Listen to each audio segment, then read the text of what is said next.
It's a Tuesday. You're 3 weeks into the thing you were sure about, the course, the instrument, the side project, the language. And tonight, for the first time, it's boring. Not hard, boring.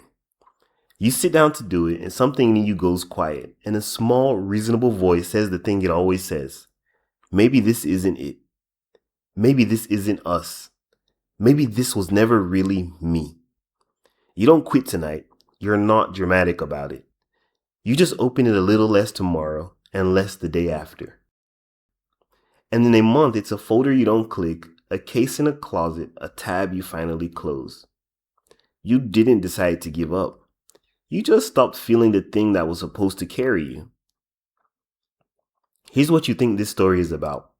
Discipline. Willpower. The boring truth that you should have pushed through and didn't. It isn't about that. It's about a single sentence.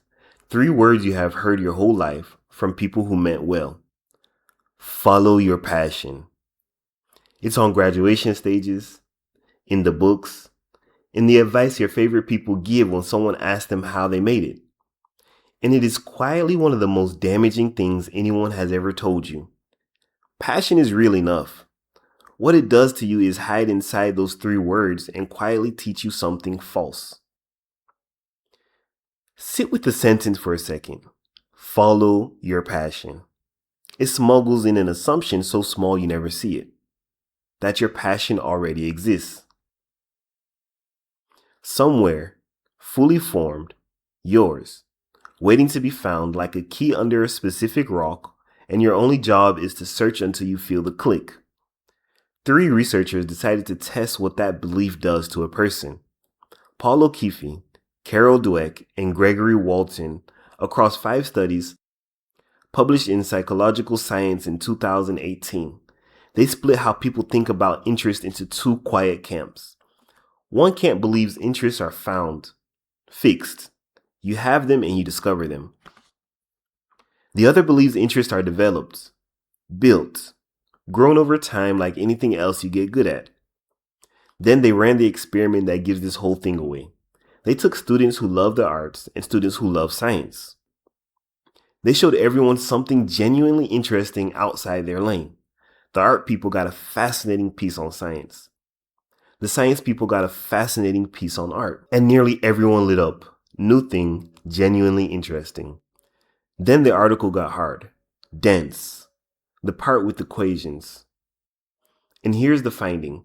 The people who believed passion is found, the discoverers, lost interest the moment it got difficult. The people who believed passion is built kept going. Same article, same difficulty, different belief.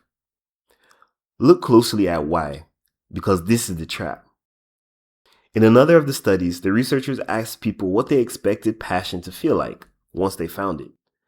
The discoverers, the find your passion believers, expected something specific. They expected that once they found the right thing, motivation would be endless, that it would carry them, that the difficulty would simply not be there. You can hear how good that sounds. And you can see the cliff at the end of it. All real things get hard. The instrument gets boring before it gets beautiful. The craft has a valley in the middle. The work has a Tuesday 3 weeks in where the feeling goes quiet. And if you have been taught that real passion feels effortless, then the moment effort shows up, your belief hands you a verdict. This must not be it.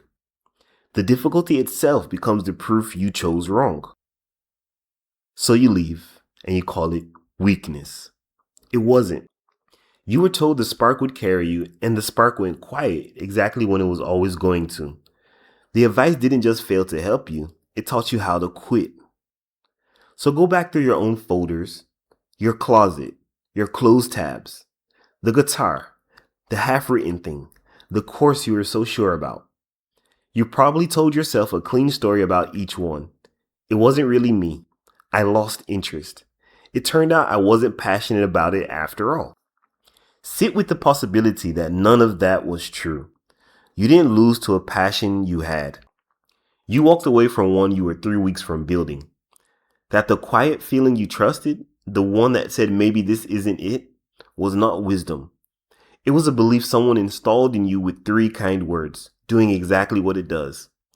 You are not failing the things you quit. You are following the instructions. Here's the part that should feel like setting something down. If passion is not found, then you are not missing one. There is no rock, no key, no single right thing you have failed to locate. You have not been disqualified from a life you are meant to have. The research points somewhere much quieter and much kinder. Interest grows from investment. You get a little good at something, and getting good is interesting. You go a little deeper, and the depth pulls you. Passion turns out to be less like a lightning strike and more like a fire you build slowly by staying in the room. Which means the question was never which thing is my passion. The question is, what am I willing to stay with long enough for the passion to arrive? There's an old blunt version of this that people say half as a joke. If it paid me $10 million, I'd be passionate about anything. It sounds cynical, but it isn't. It just names the secret out loud. Nobody falls in love with the money itself. The money gets you to show up every day, push through the boring middle, and get good. And competence plus time plus staying is what passion has always been made of. You don't have to wait to be struck. You are never going to be struck. You get to build it on purpose, starting with almost anything. Even the thing in the closet, especially that one. Thanks for watching It's All Zen. Be sure to subscribe to the channel for more.